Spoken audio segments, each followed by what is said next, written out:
ناپوه دی په یو شی نه دی خبر یو انسان ورته راغی ورته ویل د نبي علیه الصلاة والسلام حدیث شریف دی ته به د دې به سپین لباس خوښوې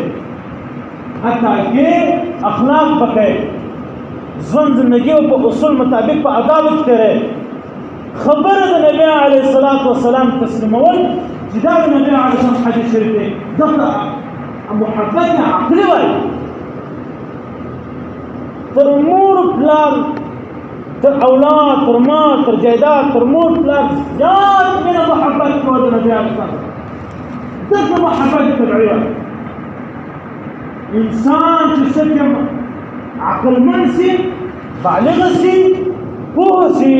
په دغه لحاظ باندې چې دنیا کې کاروبار دی ژوند زندګي ده واده دی بچیان دی انسان ته دا عقل شعور پیدا شي پر دغه انسان باندې لازم واجب دی چې د نبي علیه السلام محبت طبیعي وشي